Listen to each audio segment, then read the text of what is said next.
Hello everyone and welcome back to my channel. Today's video is going to be my July wrap up, my end of month wrap up.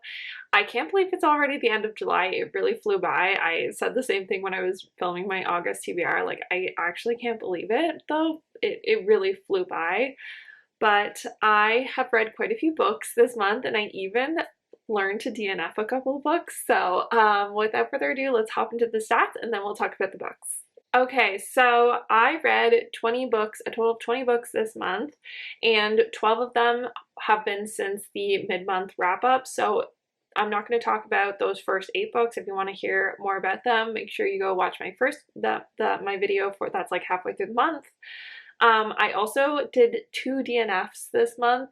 I'm including them in my total books read because I read at least 50% of both of them, so I'm including them, but I am actually Storygraph doesn't count DNFs for some reason, so I'm including them. My favorite of the month was by far the Rest of Our Story by Tal Bauer. I loved that book, and I did a whole video on reading my booktuber's favorite books, and that was one of them, and I'm so glad I read it. It was so good. I'm going to talk about it a little more later on, but like I love that one. That book is like perfection to me. So I read 4,648 pages this month and listened to 79.78 hours of audio. I read 9 ebooks, 6 audiobooks, and 3 physical books.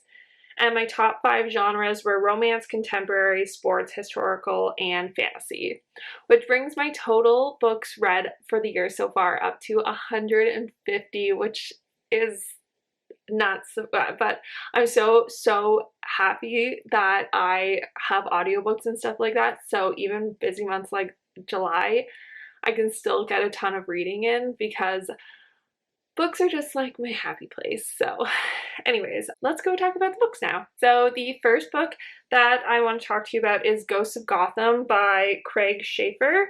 This is the first book in like a duology, but I'm not going to be reading the second book. I honestly don't even know if I can describe this book. It's very weird.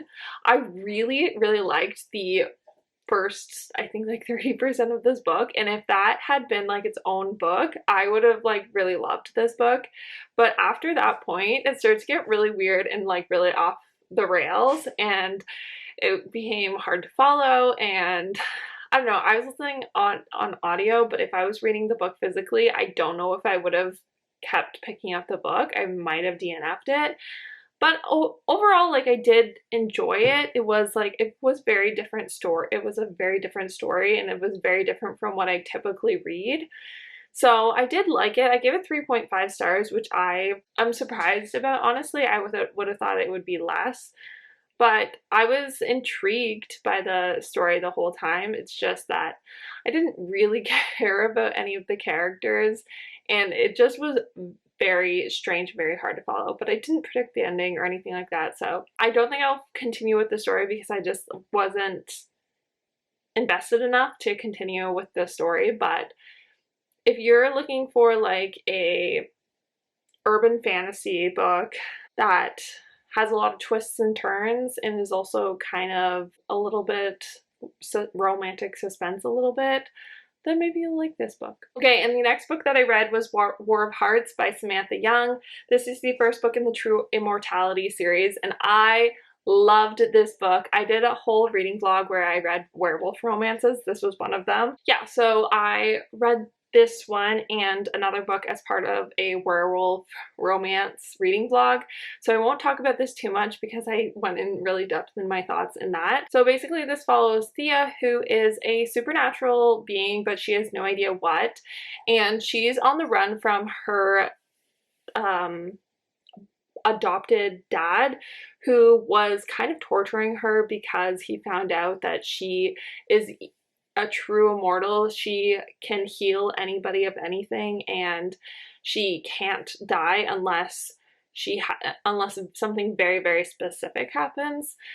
So she's on the run from him, and her adopted dad actually goes and reaches out to Connell, who is the pack leader of a werewolf clan in the Scottish Highlands, and basically they make a deal that Thea will heal his sister who is currently dying if he will track down Thea and capture her for him.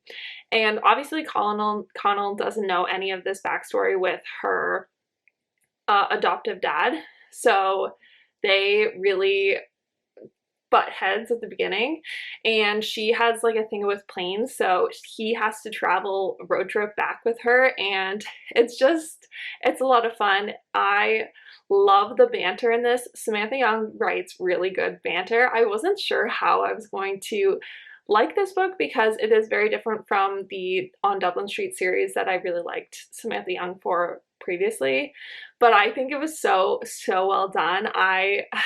I was absolutely just like, I was so addicted to it.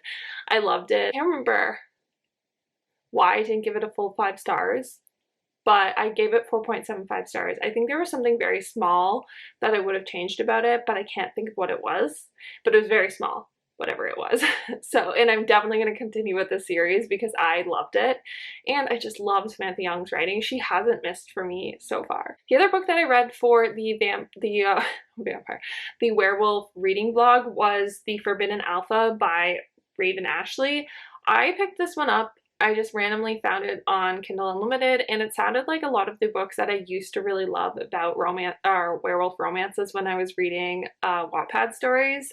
So I was really excited to read this one, but it was just impossible to read and get through. It was filled with so many errors and spelling mistakes, and it was very clear to me that like someone very young wrote it, because just even the dialogue, it would have like texting dialogue as the actual dialogue a lot of times, and it was so hard to get through. I was sort of intrigued by the story, but just not enough to continue the book. So I got to 52% of the way through, and then I DNF'd it. I couldn't get through it. Then I read the Erens Deception by Christy Caldwell. I gave this one 4.25 stars. I really liked this one. I think it was one of my favorites in the series, although I did really like the third book as well. I loved both of the characters in this one, and although the plot was fairly similar to the first 2 books in the series I found, this whole series I find the plots kind of could be really similar. It's like this very posh, actually I guess more so it's closer to the second book, but it's like a very posh character is sort of like slumming it with one of the gambler hall's owners, and they think that the guy thinks that they're too good for the girl and all of that. I was really excited to get his story though, because he's the brother of the girl in the first book, so I've been waiting for his story, and so I was really excited for it. And yeah, it was really good. I liked it as much as I liked the other ones, but it was a very similar plot, and so I just wish that it was slightly more different, and I just really don't care. I know this is a very typical trope in the historical romance genre, but I just don't really like where the guy thinks he's too good or he's not good enough for the girl. And I'm just like, let them decide that for themselves. So yeah, those were my only qualms with the book, but I did really like it. It was a very quick audio book. I had a great time. Okay, and the next book that I read was Crazy Stupid Romance by Alyssa K. Adams. This is the 3rd book in the Bromance Book Club series. This follows Alexis and Noah. Alexis owns the cat cafe. She's actually one of the girls in the second book who was being harassed by the manager of the restaurant in the second book. If you've read that, you know what I'm talking about. And so basically she opens up a cat cafe for survivors of sexual harassment, sexual assault, things like that, and she brings them to this place so they can all share their stories and things like that. And Noah is a ex-hacker who owns his own computer security company, and they are best friends. They've been best friends for a little while, and so this is a friends to lovers story. Alexis also finds out that her biological dad, is in need of, I can't remember what it was, I think it might be a kidney or something. She, like, her half-sister finds her and reaches out, and so she has to like decide whether she or not she's going to do this for the dad who's never been in her life and never has like contributed her to anything. So I really liked this book, but I was way more invested in the side plot of what was going on with Alexis and her dad. And I feel like that's just, it shows that the romance was a little lacking to me. I feel like that just shows that if I was more invested in the side plot than the actual romance, then maybe I wasn't interested in the story as much as I think I was. I gave it 3.75. It was still a really fun read, but I don't know, Friends to Lovers, like, just, it had, like, I really needed to hit a specific, like, parts, and this one just didn't live up to it, but I loved the side plot. I loved the whole thing with that, so read it for that, honestly. And all these books are just a ton of fun. Like, the concept behind them are just so much fun. Okay, and then I read Our Country Friends by Gary Steingart. I think that's how you say his name. This one basically follows a group of friends who are in the, like, during the pandemic, and they all decide to quarantine together, and they're just like a very messy, very dumb adult group of friends, and I just could not care less about any of the characters or anything that was going on. I was listening to the audiobook for this, and I was tuning out a lot, if I'm being completely honest. I like got to the 50%, like the 51% mark, and I was like, I honestly don't even know what's happening, because I kept tuning out while I was reading it because I just did not care about them. So I DNF'd it at 51%. I should know this about myself more, that I just don't care about when there's like an adult group of friends or something like that, and they're just like messy family drama. I just never like books like that. I don't know why. Okay, and then I read the rest of the story by Tal Bauer. I absolutely love this book. It is included in the reading vlog, so I'm not going to go too far in depth about it, but I just loved it. It was perfect. This was Friends to Lovers done right. It's very low angst, this story, but it's just so cute, so fluffy, so freaking heartwarming. It's so good. It is a hockey romance, and it follows like the team captain and one of the star players and their romance together, and it's just so stinking cute and fun, and I just love it. I love them so much. Obviously this is a full 5-star for me. Perfection. It had no third act breakup. Honestly, like, if you do yourself a favor, pick this up. Okay, and then I read Isn't It Romantic by Alyssa K. Adams again. It's to finish up this series other than the Christmas book. So I'm almost all caught up on this series, which is sad, but because I do really I think they're a lot of fun. They're very fluffy. They're easy. They're very much, I feel like, palette cleanser book. This one, again, was a Friends to Lovers sort of. It is a bit of a second chance marriage of convenience book, and the miscommunication in this book was really just what was driving me crazy. I really liked all the characters, but they're two grown adults that just never had a conversation with each other. They were supposed to be really good friends growing up, and the fact that they couldn't have a conversation with each other about how they were feeling, I didn't buy it. So I gave this one 3.75 stars, just like the other one. It is still a really cute, fun read, but I just wanted more, you know? I just want more.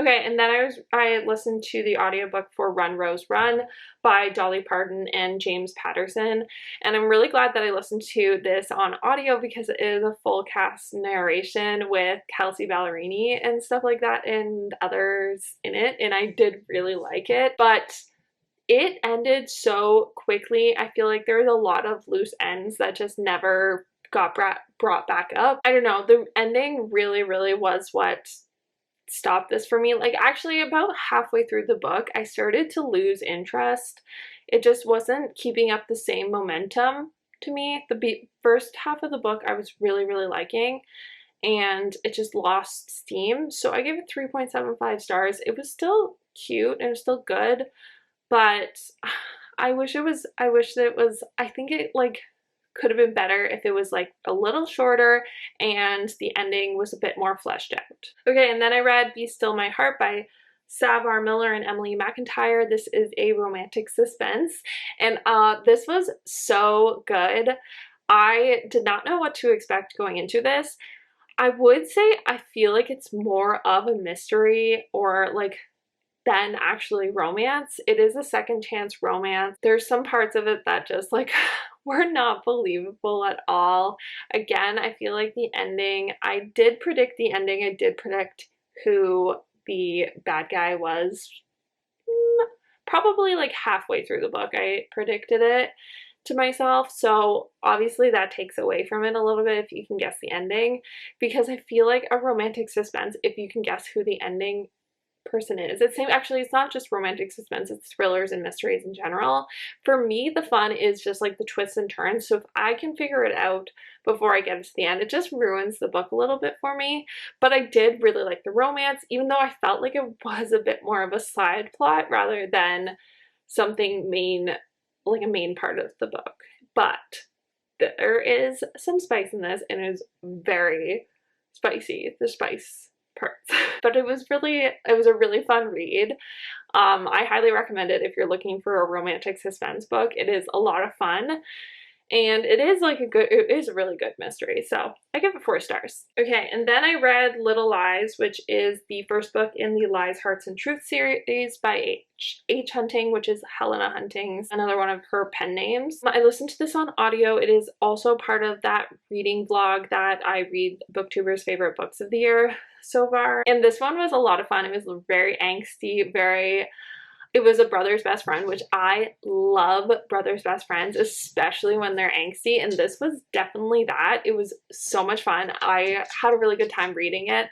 I just wanted there to be a little bit more, I wanted a bit more groveling. I felt like he needed to grovel a little more. She definitely does make him grovel, and I think that was actually a really fun scene in the book. But I just feel like she forgave him too easy. And it happened just so quick. Like it just like happened where he flicked a switch and he was no longer an asshole and he actually loved her. So like, I just felt like that was very jarring and very like too quick of a switch for me, like to get in my head. So I give it 4.5 stars because of that. But like, this is a really good, fun, angsty brother's best friend romance. And it is a sports romance, but don't go into it like thinking you're getting any sports, because you're not getting any sports. There is no sports. I think they mentioned like that he's a hockey player like a couple of times, but there is no actual hockey in this book. So just know that going into it, if you really like that, this is not that book. Okay, and last but not least, I read Magnolia Parks, which is the first book in the Magnolia Parks universe. I did read this with the new cover, which I don't really like. I read that for the BookTubers vlog, so make sure you go check that out for my full thoughts. But I did really like this book. It is very messy, very angsty, and it's a lot of fun. I can see why everyone loves it so much, and I was really, really liking it for the first half, but I think that it just went on a little too long for me, the angst in the like messy parts. Like, I feel like it could have been cut down by like maybe 50 pages or so. I really liked it. I feel like it could have been cut down a little bit in the middle, and I would have liked it more. I also thought there was a cliffhanger ending, and it bothers me a little bit that the next book isn't following Magnolia and BJ. It's following Christian and Daisy. So I don't know how I'm supposed to wait a whole book before I get resolve on that conflict. So I'm going to finish this. I'm going to keep reading the series, and maybe I'll get some tidbits in there, but I gave it 4 stars. I can see where the series is going, and I feel like I'm going to really like it further on. But for this one, it just felt a little too long, and they were starting to annoy me just a little bit in the middle because it was just going on for too long. So 4 stars. And those are all the books that I read in the month of July. I hope you guys enjoyed. If you did, please give it a thumbs up. Let me know in the comments what your favorite book was that you read in July. Subscribe if you're not already, and I will see you in my next one. Bye, guys.